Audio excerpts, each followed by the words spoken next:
नमस्कार दोस्तों। डेट है आज की 29 जनवरी 2022 और स्वागत है आपका एडिटोरियल डिस्कशन में। 3 इश्यूज आज हम डिटेल से डिस्कस करेंगे। सबसे पहले इंडिया सेंट्रल एशिया रिलेशंस से संबंधित, दूसरे नंबर पे जुडिशरी की फंक्शनिंग से संबंधित, और तीसरे नंबर पे देखो वैसे ये जो आर्टिकल है ना बीच में बड़ा सारा, ये इलेक्टोरल बॉन्ड से संबंधित है। ये आर्टिकल मैंने तैयार भी कर लिया, लेकिन इस आर्टिकल से ज़्यादा नए कुछ पॉइंट्स निकल के आते नहीं हैं। वही घिसे पिटे पॉइंट्स जो हम काफ़ी बार डिस्कस कर चुके हैं कि इलेक्टोरल बॉन्ड की सहायता से जब कोई पॉलिटिकल पार्टी को डोनेट करता है तो एनोनिमिटी रहती है। सुप्रीम कोर्ट में केस गया, सुप्रीम कोर्ट ने कहा आप मैच द फॉलोइंग कर लीजिए। जो कंपनीज की बैलेंस शीट्स होती हैं उसमें वो बताते हैं कि हमने इतना पॉलिटिकल डोनेशन दिया है, और पॉलिटिकल पार्टीज़ को भी 20,000 से ऊपर चंदा जो मिला है वो इलेक्शन कमीशन को बताना पड़ता है। तो दोनों आपस में आप मिला लीजिए।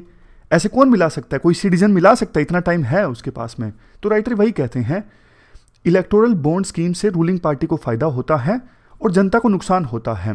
अपोजिशन को तो नुकसान होता ही है, जनता को नुकसान होता है। कैसे? देखो, आप जब वोट देना जाते हो ना, तो एक प्रकार से वोट के माध्यम से आप अपने आप को एक्सप्रेस कर रहे हो। लेकिन अगर आपके पास पूरी इंफॉर्मेशन नहीं है, आपको यह नहीं पता कि कौन सी पॉलिटिकल पार्टी को किससे चंदा मिला है, किस कॉर्पोरेट ग्रुप से चंदा मिला है, तो मतलब आप अपने आप को ठीक से एक्सप्रेस नहीं कर पाओगे। आप अपने आप को ठीक से तब एक्सप्रेस कर पाओगे जब आपको पूरी इंफॉर्मेशन है किस पॉलिटिकल पार्टी को कहां से चंदा मिला है। यानी आपके आर्टिकल नंबर 19 का यह उल्लंघन है। Right to freedom of speech and expression है ना। वोट देना मतलब अपने आप को एक्सप्रेस करना, लेकिन आपके पास इंफॉर्मेशन नहीं होगी कि किस पॉलिटिकल पार्टी को कहां से चंदा मिला, मतलब आपके आर्टिकल 19 का वायलेशन हो रहा है। आप अपने आप को ठीक से एक्सप्रेस नहीं कर पा रहे हो। इससे हमारे देश की डेमोक्रेसी भी कमजोर होती है। और देखो, कॉर्पोरेट ग्रुप इतना चंदा अगर किसी पॉलिटिकल पार्टी को देते हैं और वो एनोनिमस रहता है, तो ये 1 वोट 1 वैल्यू के कंसेप्ट के भी तो अगेंस्ट है ना। जैसे देखो, मैंने दिया 1 वोट और दूसरी तरफ अदानी, जिसने मान लीजिए उस पार्टी को डोनेशन दिया 1000 करोड़, जो अब सत्ता में आ गई है। अब बताओ, मेरी बात ये रूलिंग पार्टी वाले सुनेंगे या फिर अदानी जिसने 1000 करोड़ रुपए पॉलिटिकल डोनेशन दिया था उनकी बात सुनेंगे? तो उनका वजन हो जाता है ना, उन्होंने इतना डोनेशन दिया है। तो कॉर्पोरेट ग्रुप्स की फंडिंग के भी अगेंस्ट है राइटर। तो ये कुछ अलग से पॉइंट्स निकल के आते थे जो हमने डिस्कस कर लिए। बट एक जो आर्टिकल है ना वो हम डिस्कस करेंगे इंडियन एक्सप्रेस का, टेलीकॉम सेक्टर से संबंधित। कई बार देखो, आर्टिकल तैयार करने में बल्कि कम टाइम लगता है, लेकिन ढूंढने में ज़्यादा टाइम लग जाता है। मतलब थोड़ा सा ध्यान से देखना पड़ता है ना कि हमारा कौन सा आर्टिकल कवर नहीं हुआ है, कौन सा मतलब इशू हमने अभी तक सिलेबस के अकॉर्डिंग हाल फिलहाल में कवर नहीं किया है। ये ढूंढने में थोड़ा ज़्यादा टाइम लग जाता है। तो टेलीकॉम सेक्टर को हमने नहीं डिस्कस किया है, इंपॉर्टेंट है, यूपीएससी क्वेश्चन पूछ सकती है, तो इसको हम डिस्कस करेंगे। और डिस्कशन स्टार्ट करने से पहले एक छोटी सी एक्सरसाइज कंडक्ट करते हैं। एक क्वेश्चन है, मान लीजिए एथिक्स का। What do you understand by statement there should be professional work culture in civil services? मैं फिर से बोलता हूं, सिविल सर्विसेज के अंदर प्रोफेशनल वर्क कल्चर होना चाहिए, ये स्टेटमेंट है। तो इस स्टेटमेंट के व्यू में आपको 5 वैल्यूज बतानी है जो सिविल सर्वेंट्स के लिए बहुत ज्यादा एसेंशियल हैं ताकि वो प्रोफेशनल वर्क कल्चर को अपना सकें। बताओ, जल्दी से मन में सोच के बताइए कि सिविल सर्वेंट्स में कौन सी 5 प्रोफेशनल वैल्यूज होनी चाहिए ताकि वो ऐसे काम करे कि सिविल सर्विसेज का जो वर्क कल्चर है वो प्रोफेशनल हो। कौन सी 5 वैल्यूज आपके मन में आती हैं? सोचिए, मतलब आंख बंद करके आप सोचिए। देखो, मैं बताता हूं आपको 5 वैल्यूज ताकि आपको याद हो जाए। सबसे पहले sense of responsibility and responsiveness. Civil servants में ना रिस्पॉन्सिबिलिटी की सेंस होनी चाहिए, मतलब कि उनका ये काम है जनता को रिस्पॉन्ड करना। कोई शिकायत लेके आता है तो उनकी जिम्मेदारी बनती है उस पर्सन की शिकायत को सुनना। वो रिस्पॉन्सिव होने चाहिए। ऐसा नहीं कि नहीं मैं आपकी शिकायत क्यों सुनूं। उनकी जिम्मेदारी है, उनकी पोस्ट ये कहती है कि जनता की जो भी ग्रीवेंस है उनको आप एड्रेस करो। तो ये पहली वैल्यू है, आप बोल सकते हो, sense of responsibility and responsiveness. दूसरी, एक्सपर्टीज। देखो, आज के समय में ना सिविल सर्वेंट्स के लिए जो पहले बोला जाता था ना जर्नलिस्ट सर्विस है, नहीं, आज के समय में ना बहुत सारी ऐसे डोमेन्स आ गए हैं जिसमें सिविल सर्वेंट्स को एक्सपर्टीज की आवश्यकता होती है। तो सिविल सर्वेंट जितना ज़्यादा एक्सपर्ट होगा ना उतना ज़्यादा वो बेहतर ढंग से उस डोमेन में काम कर सकेगा। तो जैसे ही ट्रांसफर होती है सिविल सर्वेंट की, उसकी जिम्मेदारी बनती है कि जिस डोमेन में वो आया है उस डोमेन से संबंधित जल्द से जल्द वो कम से कम जो बेसिक एक्सपर्टीज है ना वो हासिल करें। ये दूसरी वैल्यू है। इसके बाद तीसरी वैल्यू है रिजल्ट ओरिएंटेशन। सरकार देखो हजारों करोड़ रुपए खर्च करती है स्कीम्स के ऊपर, लेकिन कई बार पैसा जो है वो पानी की तरह बह जाता है, आउटकम नहीं निकल के आती। तो ये ग्राउंड लेवल पे सिविल सर्वेंट्स की ड्यूटी बनती है, जितने पैसे खर्च हुए हैं, ऐसा नहीं कि टॉयलेट्स आपने बनवा दिए आपकी जिम्मेदारी खत्म हो गई, नहीं। आप देखो मेन जो काम था वो स्वच्छता को प्रमोट करने का था, नहीं तो टॉयलेट बनाना तो एक आप कह सकते हो इंस्ट्रूमेंट था, मीन था हायर एंड अचीव करने का। हायर एंड क्या था? स्वच्छ भारत अभियान। तो टॉयलेट बनाने के साथ ही आपकी जिम्मेदारी खत्म नहीं हो जाती है, आपकी जिम्मेदारी वहां से स्टार्ट होती है कि लोग जो है उन टॉयलेट्स का इस्तेमाल भी करें। तो जो अप्रोच है ना वो आउटकम बेस्ड होनी चाहिए, समझ गए? मैं आपको अपना एग्जांपल देता हूं। देखो मेरी जिम्मेदारी इतनी नहीं है कि न्यूज़पेपर बस एडिटोरियल डिस्कस कर लिया मेरी जिम्मेदारी खत्म हो गई, नहीं। एडिटोरियल डिस्कस करने के साथ तो जिम्मेदारी स्टार्ट होती है। हायर एंड तो ये है ना कि एग्जाम में आपको हेल्प मिले। एडिटोरियल डिस्कस करना is just instrument, just tool कि आपको एग्जाम में मदद मिले, आउटकम अच्छी आए एडिटोरियल डिस्कशन की, वो इंश्योर करना मेरा काम है, ना कि सिर्फ फॉर्मेलिटी पूरी करना कि हाँ एडिटोरियल डिस्कस हो गया। इसके बाद नेक्स्ट चीज है एफिशिएंसी। जितना रिसोर्स सिविल सर्वेंट्स यूज कर रहे हैं ना उनको एफिशिएंटली यूज करना जरूरी है। ऐसा नहीं पैसा आपने ज्यादा खर्च कर दिया, आउटकम कुछ खास निकल के नहीं आई। देखो हमारा जो देश है ना वो स्केर्स रिसोर्सेज वाला देश है, रिसोर्सेज की कमी है, तो उनको एफिशिएंटली यूज करना जरूरी है। तो ये एक वैल्यू होनी चाहिए सिविल सर्वेंट्स के पास में। लास्ट है कमिटमेंट एंड सिंसियरिटी। देखो सिविल सर्वेंट्स कमिटेड होने चाहिए सर्विसेज के प्रति। ऐसा नहीं कि हाँ भाई सिलेक्शन हो गया तो उसके बाद आप प्रिविलेजेस को एंजॉय कर रहे हो, काम ऐसे कर रहे हो जैसे जनता के ऊपर एहसान कर रहे हो, नहीं। सिविल सर्वेंट के नाम में ही सर्वेंट है, सर्विस के प्रति कमिटमेंट होनी चाहिए, भाव होना चाहिए कि हाँ जनता की वेलफेयर करनी है, उनकी जो लाइफ है उसको आसान बनाना है। ये कमिटमेंट, ये सिंसियरिटी सिविल सर्वेंट्स में होना जरूरी है। तो ये हमने एक छोटी सी एक्सरसाइज कंडक्ट की, एथिक्स का क्वेश्चन डिस्कस किया। अब डिस्कशन स्टार्ट करते हैं। First important article India central Asia relations से संबंधित है। आप जीएस पेपर सेकंड के इस टॉपिक से आर्टिकल को रिलेट कर सकते हो। क्या कंटेस्ट है? हाल ही में देखो इंडिया और सेंट्रल एशिया के प्रीमियर्स के बीच एक वर्चुअल समिट ऑर्गेनाइज हुआ, जिसमें भारत की तरफ से प्रधानमंत्री मोदी और सेंट्रल एशिया के 5 देशों की तरफ से उनके प्रेसिडेंट्स ने पार्टिसिपेट किया।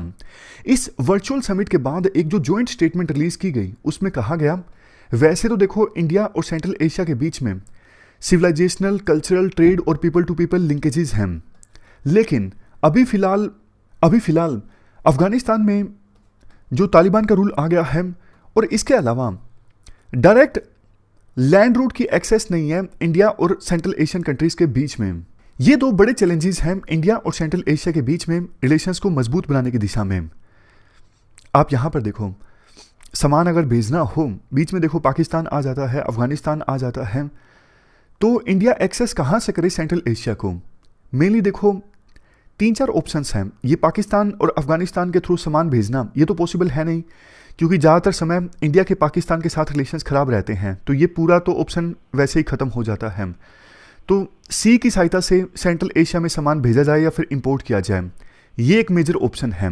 लेकिन देखो इसमें भी चैलेंजेस हैं। जैसे छबार पोर्ट इंडिया ने डेवलप किया है ईरान में। हालांकि पिछले दिनों खबर आई थी कि छबार पोर्ट को यूज़ करने के जो राइट्स हैं ईरान चाइना को भी दे रहा है, वो एक अलग इशू है। लेकिन इंडिया को पास अगर एक्सेस राइट्स हैं भी सही छबार पोर्ट को एक्सेस करने के, यहाँ पे मान लीजिए छबार पोर्ट है, तो यहाँ से आगे फिर सामान भेजना है तुर्कमेनिस्तान में, उज्बेकिस्तान में, तो अच्छी लैंड कनेक्टिविटी होनी चाहिए, रेल कनेक्टिविटी होनी चाहिए। ईरान बोलेगा हम क्यों इन्वेस्ट करें, आप इन्वेस्ट करो। तो इंडिया इतना पैसा यहाँ पर ईरान में सड़क बनाने पर या फिर रेल बनाने पर खर्च करने को तैयार नहीं है। क्यों? इंडिया को रिस्क है यूएसए से। इंडिया को लगता है कि अरे हम इन्वेस्ट तो कर दें, कोई दिक्कत नहीं है, लेकिन यूएसए कल को सैंक्शंस लगा दे, यूएसए ये बोल दे नहीं आप ऐसा नहीं कर सकते, तो हमारी सारी जो इन्वेस्टमेंट है ना वो खराब हो जाएगी। एक और भी ऑप्शन है वैसे, वो है नॉर्थ साउथ ट्रांसपोर्ट कॉरिडोर। ये देखो यहां पे है ईरान का बंदरअब्बास पोर्ट, छबार पोर्ट तो थोड़ा यहां पड़ जाता है, यहां से पहले जाएगा सामान बंदरअब्बास पोर्ट में और उसके बाद सेंट्रल एशियन कंट्रीज में होते हुए रशिया में। इवन यूरोप में इंडिया को माल भेजना हो तो भी वो इस नॉर्थ साउथ ट्रांसपोर्ट कॉरिडोर की सहायता से अगर भेजेगा तो ज़्यादा छोटा पड़ेगा। बट दिक्कत ये है नॉर्थ साउथ ट्रांसपोर्ट कॉरिडोर भी अभी ऑपरेशनल नहीं है। इस ट्रांसपोर्ट कॉरिडोर को पूरा करने में भी काफ़ी सारे चैलेंजेस हैं। तो इन सारे पॉइंट्स का एक ही मतलब निकलता है कि सेंट्रल एशिया और इंडिया के बीच में अभी आसान कनेक्टिविटी नहीं है। आसान कनेक्टिविटी नहीं है, उसका असर देखो ट्रेड पर भी देखने को मिलता है। हमारा सेंट्रल एशिया के साथ कितना ट्रेड होता है? बहुत ही कम, $2 बिलियन से भी कम। और चाइना का इन सेंट्रल एशियन कंट्रीज के साथ कितना ट्रेड होता है? $41 बिलियन से ज़्यादा। कैसे हम चाइना का मुकाबला करेंगे? सोच के देखो, कहाँ $41 बिलियन, कहाँ $2 बिलियन। और $2 बिलियन में भी ना हम ज़्यादातर एनर्जी इंपोर्ट करते हैं कजाकिस्तान से। बाकी सेंट्रल एशियन कंट्रीज के साथ हमारा ट्रेड जो है वो नाम मात्र का है। चाइना तो ये भी बोल रहा है कि 2030 आते आते हम सेंट्रल एशियन कंट्रीज के साथ ट्रेड जो है वो डबल कर देंगे। और even belt and road initiative के तहत चाइना इन देशों में इन्वेस्ट कर रहा है, वो तो अलग है। तो देखो इंडिया कितना पिछड़ गया है। कनेक्टिविटी का बहुत बड़ा रोल है। चाइना की डायरेक्ट कनेक्टिविटी है इन सेंट्रल एशियन कंट्रीज के साथ, लेकिन इंडिया की नहीं है। इंडिया का एक पूरा जो वेस्टर्न पोर्शन है वो तो देखो ब्लॉक ही हो गया है, क्योंकि पाकिस्तान के साथ रिलेशंस अच्छे नहीं हैं। खैर, इसके बाद चैलेंजेस की अगर बात करें, Tapi pipeline, Tajikistan, Afghanistan, Pakistan, India, इस पाइपलाइन पे पहले बात चल रही थी, लेकिन अब इंडिया का मूड खत्म हो गया। मतलब इंडिया ज़्यादा इंटरेस्टेड है नहीं इस पाइपलाइन में। क्यों? क्योंकि देखो ये पाइपलाइन होके गुजरेगी अफगानिस्तान से, पाकिस्तान से।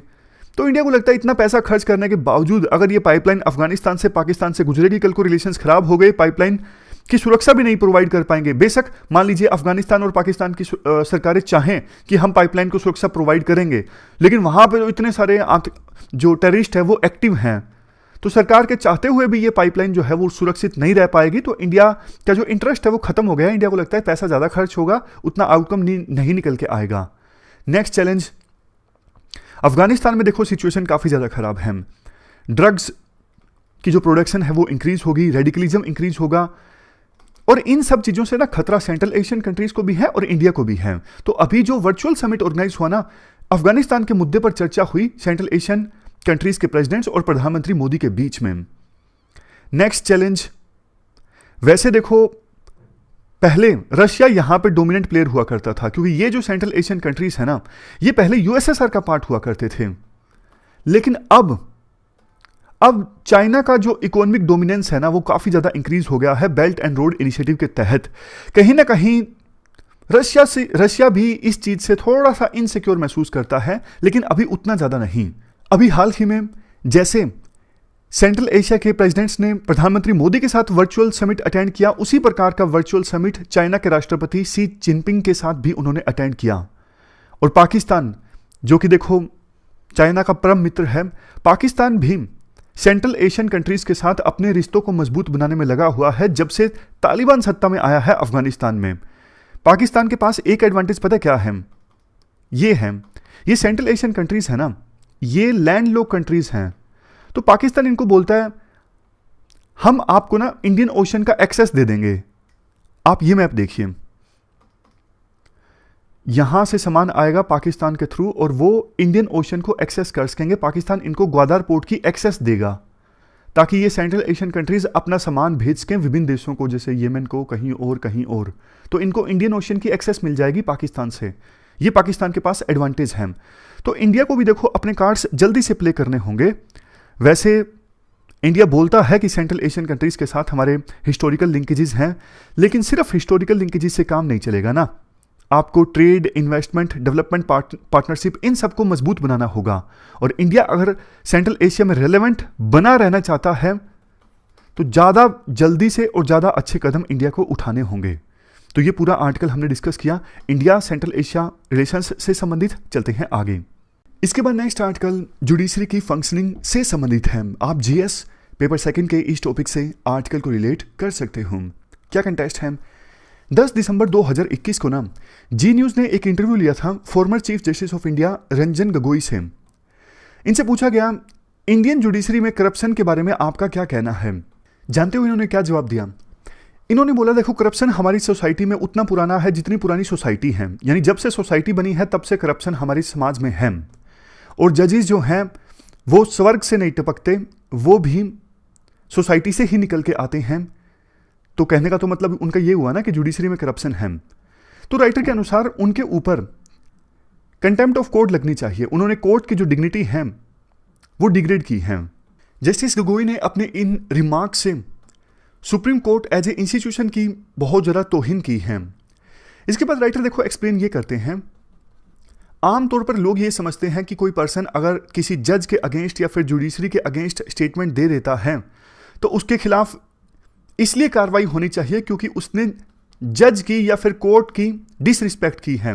नहीं, कंटेम्प्ट ऑफ कोर्ट इसलिए लगता है जिसने जज की या फिर कोर्ट की डिसरिस्पेक्ट की है ना, उसने एक प्रकार से सिटीजन्स का जो विश्वास है, ट्रस्ट है, कॉन्फिडेंस है जुडिशरी के अंदर, वो कम करने का काम किया है। इसलिए कंटेम्प्ट ऑफ कोर्ट लगता है, कार्रवाई होती है उस पर्सन के अगेंस्ट। समझ गए?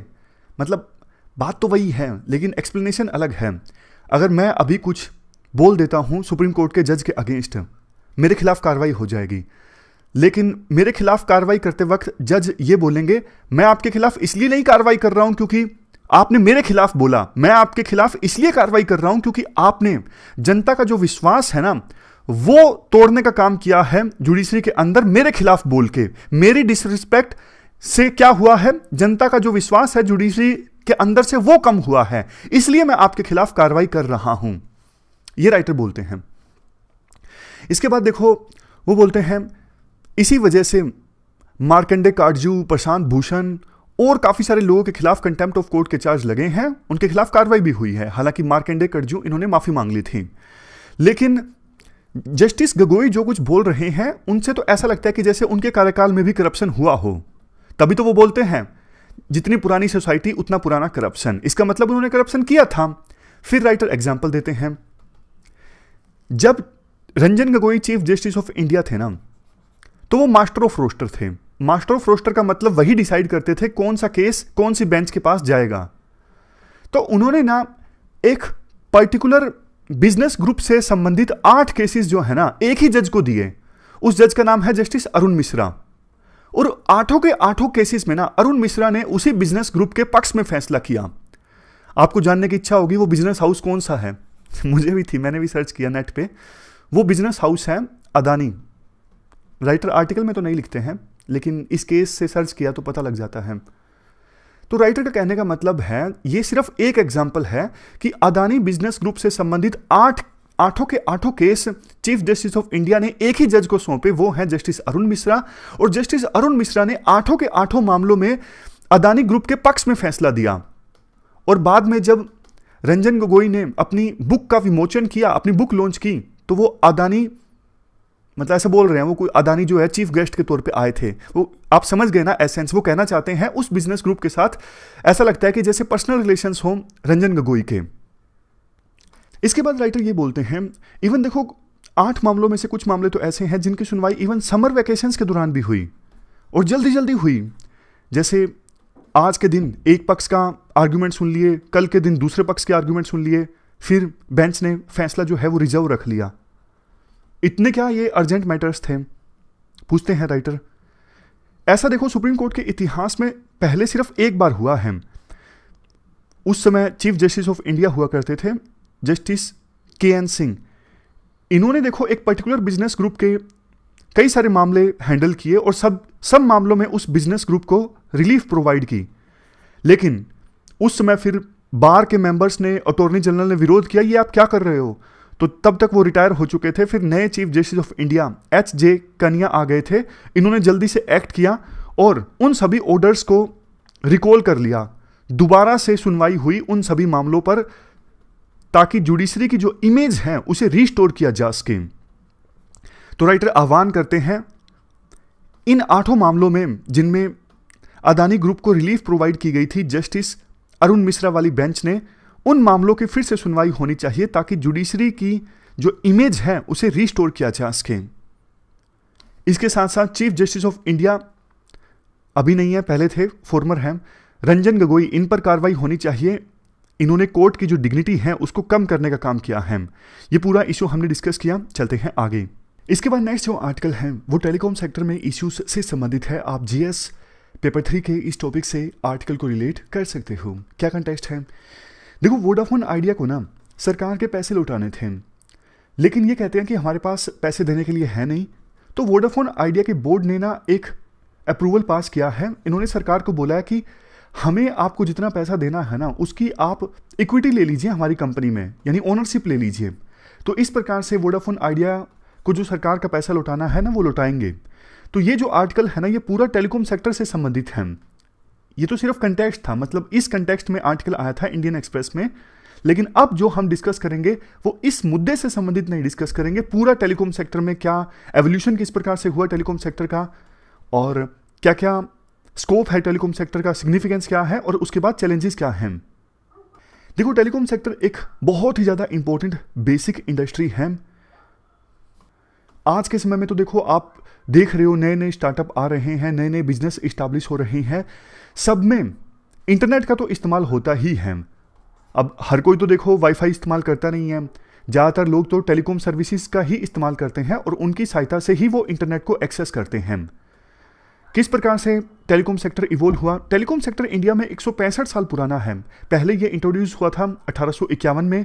पहली ऑपरेशनल लैंडलाइन इस्टेब्लिश हुई थी कोलकाता के नज़दीक। ये देखो, ऑपरेशनल लैंडलाइन सरकार के द्वारा इस्टेब्लिश की गई थी। हालांकि टेलीफोन सर्विसेज औपचारिक रूप से हमारे देश में इंट्रोड्यूस हुई काफ़ी बाद, 1881 में। 1984 तक तो देखो हमारे देश में जो टेलीकॉम सेक्टर था ना, वो टोटली सरकार के अंडर था। प्राइवेट सेक्टर को सिर्फ इतना अलाउ किया गया था कि आप टेलीकम्युनिकेशन इक्विपमेंट्स जो हैं उनको मैन्युफैक्चर कर सकते हो। जैसे रेलवे है आज के समय में, रेलवेज के जो इक्विपमेंट्स हैं वो थोड़े थोड़े प्राइवेट सेक्टर वाले मैन्युफैक्चर कर सकते हैं, लेकिन सारी जो रेल सर्विसेज हैं वो सरकार के पास हैं। हालांकि अब सरकार कुछ ऑपरेशंस को प्राइवेटाइज करना चाहती है और इस संदर्भ में सरकार ने प्रयास भी स्टार्ट कर दिए हैं। तो पहले टेलीकॉम सर्विसेज सारी की सारी सरकार के पास थी। 1985 में सरकार ने क्या किया? Department of post and telegraph, पहले ये इकट्ठा हुआ करता था, सरकार ने इस डिपार्टमेंट को अलग अलग कर दिया कि पोस्ट ऑफिस वाला अलग डिपार्टमेंट और टेलीकम्युनिकेशन वाला अलग डिपार्टमेंट। आज के समय में इंडिया देखो वर्ल्ड का सेकंड लार्जेस्ट टेलीकम्युनिकेशन मार्केट है। क्यों? पॉपुलेशन इंडिया में इतनी ज़्यादा है। हमारे देश में सब्सक्राइबर बेस है 1.20 बिलियन का। टेलीकॉम सेक्टर को प्रमोट करने के लिए सरकार ने काफ़ी सारी स्कीम भी चलाई हैं, जैसे national optical fibre mission, national digital communication policy 2018, PM वानी स्कीम। ये जो स्कीम है मेनली ये टेलीकॉम सेक्टर से संबंधित नहीं है, ये इंटरनेट प्रमोट करने के लिए आप कह सकते हो। ये इंश्योर करने के लिए कि हमारे देश में ज़्यादा से ज़्यादा जो लोग हैं वो इंटरनेट का इस्तेमाल करें। पहले टेलीकॉम सेक्टर में बाहर से जो एफडीआई आया करती थी उसमें रिस्ट्रिक्शंस लगी थी ऑटोमेटिक रूट से। मतलब ऑटोमेटिक रूट वो रूट होता है परमिशन लेने के, लाइसेंस लेने की आवश्यकता नहीं होती, सीधी एफडीआई आ सकती है। तो पहले सिर्फ 49% एफडीआई अलाउड थी टेलीकम्युनिकेशन सेक्टर में ऑटोमेटिक रूट से, लेकिन अक्टूबर 2021 में सरकार ने इसे इंक्रीज करके 100% कर दिया है। तो एफडीआई नॉर्म्स का जो डीरेगुलेशन हुआ है टेलीकॉम सेक्टर में, इसकी वजह से काफ़ी इन्वेस्टमेंट टेलीकॉम सेक्टर में इंडिया में आ रही है। पहले इन्वेस्टमेंट आना आसान नहीं था, लेकिन अब इन्वेस्टमेंट आना टेलीकॉम सेक्टर में काफ़ी ज़्यादा आसान है। देखो आज के समय में हमारे देश में जो एफडीआई आती है ना विभिन्न सेक्टर्स में, उसमें से टेलीकॉम सेक्टर तीसरे नंबर पे है, यानी तीसरे नंबर पे सबसे ज़्यादा जो एफडीआई है वो टेलीकॉम सेक्टर में ही आ रही है। इसके बाद नेक्स्ट एस्पेक्ट आता है हमारे देश में टेलीकॉम सेक्टर को क्यों मजबूत बनाने की आवश्यकता है। सबसे पहला पॉइंट, वैसे देखो ये पिछली स्लाइड में जो ऑटोमेटिक रूट पर आपको डाउट हो ना कि ऑटोमेटिक रूट से एफडीआई कैसे आती है, ऑटोमेटिक रूट मतलब एफडीआई ऑटोमेटिक आ सकती है, नाम से ही जाहिर है। सरकार से या फिर आरबीआई से किसी प्रकार की कोई अप्रूवल लेने की आवश्यकता नहीं है, ये है ऑटोमेटिक रूट। तो डाउट अगर आपके मन में आया होगा तो खत्म हो गया। तो हाँ, सबसे पहली चीज, क्यों टेलीकॉम सेक्टर को मजबूत बनाने की आवश्यकता है? इतना ज्यादा रोजगार प्रोवाइड करता है टेलीकॉम सेक्टर, डायरेक्टली 2.2 मिलियन लोगों को और इनडायरेक्टली 1.8 मिलियन लोगों को। आज के समय में तो सारे काम देख लीजिए, ये उबर, ओला, जोमेटो, स्विगी, ये सारे टेलीकॉम सर्विसेज का इस्तेमाल करके ही तो अपना काम करते हैं। नेक्स्ट पॉइंट है जीडीपी ग्रोथ। ये सेक्टर देखो 2022 में इंडिया की जीडीपी में 8% कंट्रीब्यूट करेगा, लेकिन 2021 में अभी कितना कंट्रीब्यूट करेगा? 6.5%। एजुकेशन की बात कर लीजिए, कोविड-19 जब आया, महामारी आई, तो सब कुछ ऑनलाइन हो गया, एजुकेशन भी ऑनलाइन हो गई, लेकिन बच्चे ऑनलाइन क्लासेस अटेंड कर सके क्योंकि उनके पास टेलीकॉम सर्विसेज थी, मतलब इंटरनेट चलता था उनके मोबाइल में। नेक्स्ट, पेमेंट सिस्टम हमारे देश में स्ट्रॉन्ग हुआ है। आप पेमेंट कर देते हो यूपीआई की सहायता से या फिर बार कोड को स्कैन करके। इतना मजबूत पेमेंट नेटवर्क देखो इवन डेवलप कंट्रीज में भी आपको नहीं देखने को मिलेगा। ये कैसे पॉसिबल हो पाया? टेलीकॉम सर्विसेज की सहायता से। ई गवर्नेंस आजकल सरकार इतनी सारी सर्विसेज प्रोवाइड करती हैं ऑनलाइन, कैसे पॉसिबल हो पाया? टेलीकॉम सर्विसेज की वजह से। ईज ऑफ लिविंग प्रोवाइड करता है टेलीकॉम सर्विसेज। नई नई टेक्नोलॉजीज आ रही हैं जैसे internet of things, artificial intelligence और इलेक्ट्रॉनिक्स एंड मोबाइल मैन्युफैक्चरिंग। देखो, इंटरनेट सर्विसेज की वजह से ना इलेक्ट्रॉनिक्स एंड मोबाइल मैन्युफैक्चरिंग की एक बहुत बड़ी मार्केट बन के आई है इंडिया में। दूसरे देशों में भी आई है, लेकिन इंडिया की मार्केट वैसे ही बहुत बड़ी है ना, क्योंकि पॉपुलेशन बहुत बड़ी है इंडिया में। टेलीमेडिसिन, जब मुझे कोविड हुआ था ना, तो मतलब मैं यहीं पे था दिल्ली में, तो मैंने ऑनलाइन ही कंसल्टेशन ली थी जो अपोलो के डॉक्टर्स हैं। तो टेलीमेडिसिन वास्तव में एक बहुत बढ़िया कंसेप्ट है। आप घर बैठे दूर दराज के अच्छे डॉक्टर से कंसल्टेशन कर सकते हो। नेक्स्ट है मैन्युफैक्चरिंग सेक्टर। देखो, आज के समय में मैन्युफैक्चरिंग सेक्टर में भी जो नई नई टेक्नोलॉजीज है ना, उनको इस्तेमाल करने के लिए आपको हायर और बेटर डेटा सर्विस चाहिए, मतलब अच्छा इंटरनेट चाहिए सिंपल भाषा में। तो टेलीकॉम सर्विसेज इसलिए भी इंपॉर्टेंट है। और सर्विस सेक्टर तो आपको पता है, बहुत ज़्यादा सर्विस सेक्टर अब ऑनलाइन हो रहा है, इसलिए टेलीकॉम सेक्टर की इंपॉर्टेंस सर्विस सेक्टर के लिए भी है। तो ये तो सिर्फ देखो ऐसे पॉइंट्स हैं जो बिल्कुल साफ साफ दिख रहे हैं। इसके अलावा भी अनेकों पॉइंट्स मिल जाएंगे जो टेलीकॉम सेक्टर की इंपॉर्टेंस आपको बताएंगे। खैर, आगे चैलेंजेस की बात करते हैं। चैलेंजेस क्या क्या है टेलीकॉम सेक्टर में? सबसे पहला challenge, poor financial health of the sector. Vodafone idea की हालत खस्ता है, आपको पता है। इन्होंने तो इक्विटी दे दी है सरकार को, पैसे देने के लिए भैया है नहीं, आप हमारी ओनरशिप ले लीजिए। तो कंपटीशन काफ़ी ज़्यादा है, ये पॉइंट आगे आएगा। कंपटीशन इतना ज़्यादा है, मार्जिन कम है पैसा कमाने का, क्योंकि कंपटीशन ज़्यादा है। हमारे देश में जो टेलीकॉम सर्विसेज है ना, दूसरे देशों के कंपैरिजन में काफ़ी ज़्यादा सस्ती हैं। इस वजह से बहुत सारी कंपनीज तो फेल ही हो गई हैं, अब 2-3 बची हैं, वोडाफोन आइडिया, एयरटेल और रिलायंस जियो। पहले बहुत सारी कंपनीज हुआ करती थी। तो ये एक पॉइंट है, poor financial health of the sector. इसके बाद दूसरा पॉइंट है लिमिटेड स्पेक्ट्रम अवेलेबिलिटी। स्पेक्ट्रम की जो अवेलेबिलिटी है वो कम है और सरकार काफ़ी ज़्यादा डिले कर रही है स्पेक्ट्रम एलोकेशन में। इस वजह से जहां देखो एक तरफ 5G सर्विसेज जो हैं वो दूसरे देशों में बहुत ज़्यादा स्प्रेड हो चुके हैं, हमारे देश में 5G सर्विसेज का जो रोल आउट है वो काफ़ी ज़्यादा स्लो है। और सरकार जिस रेट पर स्पेक्ट्रम बेचती है ना टेलीकॉम कंपनीज को, काफ़ी महंगे रेट पर बेचती है सरकार। तो इस वजह से जो रेवेन्यू मार्जिन है इन टेलीकॉम कंपनीज के वो और भी ज़्यादा कम हो जाते हैं। ये पॉइंट तो हमने डिस्कस किया ही।